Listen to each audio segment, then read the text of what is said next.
ভালো মিটিং হয়েছে। তার কারণ হচ্ছে যে আমাদের এলাকার যে ডেভেলপমেন্টের কথা প্রথম থেকে বলা হচ্ছে যে কি করা হবে, তার মধ্যে উনি স্পেসিফিক্যালি বলে গেছে কতগুলো রাস্তা দেবে, কতগুলো আইসিডিএস সেন্টার দেবে, কতগুলো এমপিদের যেমন অন্নপূর্ণা ভান্ডারে অ্যাপ্লাই করেছে কিন্তু পায়নি, এরকম 5,000 করে একটা এমপি রেকমেন্ডেশনে আসবে। কিছু রাস্তা রিপেয়ার, কিছু রাস্তা নতুন, কিছু ব্রিজ যেগুলো আমাদের খুব দরকার, খুব ডিম্যান্ড, সেগুলো আমরা বলে দিয়েছি, মানে এগুলো দেওয়া হবে। সুতরাং আমরা এখন সেগুলো প্রিপেয়ার করে যদি দিই তাহলে আমাদের সেটা হয়ে যাবে, এবং সেই জন্য আমাদের মিটিংটা খুব ভালো হয়েছে। এবং আমরা আগামী দিন এবং নেক্সট মানে আমাদের সেশন শেষের পর আমরা সিএমের ওখানে নবান্নে গিয়ে আবার বসবো। তখন আমরা আজকে তো জানলাম কি দেবে, প্রপোজালগুলো আমরা ওখানে গিয়ে লিখিত দিয়ে দেবো।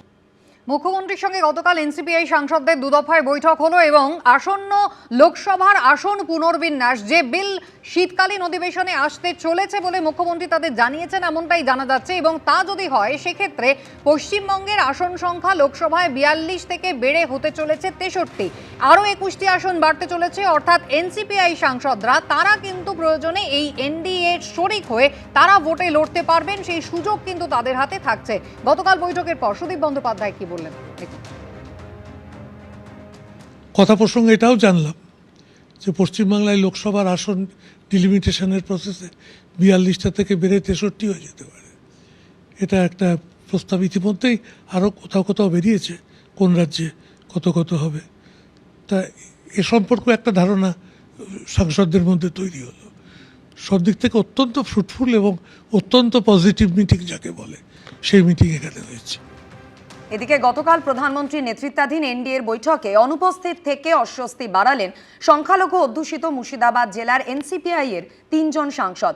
যদিও গতকাল দুপুরে এবং রাতে বঙ্গভবনে মুখ্যমন্ত্রীর ডাকা বৈঠকে হাজির ছিলেন আবু তাহের, খলিলুর রহমান এবং ইউসুফ পাঠানরা। এনডিএতে আমরা থাকবো না, আমরা বিজেপিতেও যাব না। আমাদের মধ্যে 20 জনই আছে। ভাঙা গড়ার খেলার মধ্যেই পশ্চিমবঙ্গের রাজনীতি ঘিরে দিল্লিতে ফের নতুন চমক। उसमें बहुत नाराजगी है ये 20 एमपी को।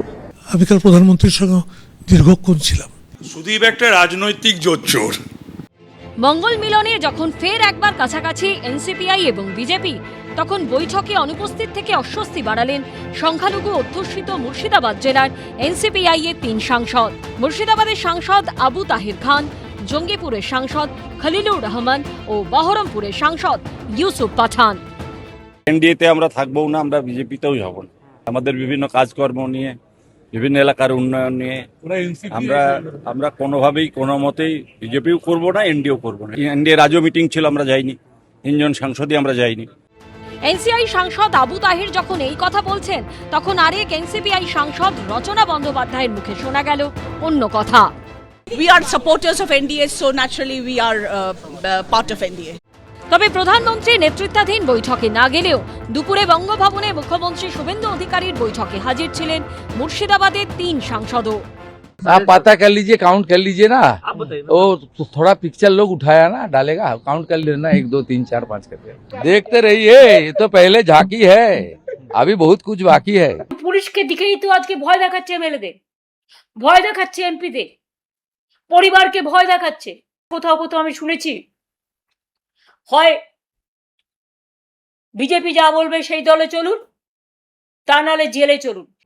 তাহলে কি আরো ভাঙাভাঙির খেলা চলবে? পুলিশটা সরিয়ে নিন না, 17 জন এমপি আর এনসিপিআই নাম করবে না। 24 ঘন্টার নোটিশে ওদের এমএলএদের মধ্যে থেকে 56 জন থেকে 58 জনকে নিয়ে এখানে আমরা মিছিল করব। আমি মনে করি যে যাদের ব্যাপারে কুণাল বলেছে তাদের এক্ষুনি ডিফর্মেশন করা উচিত, মানানি করা উচিত। এরই মধ্যে কটাক্ষ ছুড়ে দিয়েছে কংগ্রেস। আমরা তো আগেই বলেছিলাম যা বিজেপি তাই তৃণমূল, সেটাই তো বাস্তবে আমরা দেখতে পাচ্ছি। সব মিলিয়ে তরজা চরমে। বিজেন্দ্র সিংহ, আশাবুল হোসেন ও উজ্জ্বল মুখোপাধ্যায়ের রিপোর্ট, এবিপি আনন্দ। এবিপি আনন্দ, এগিয়ে থাকে, এগিয়ে রাখে।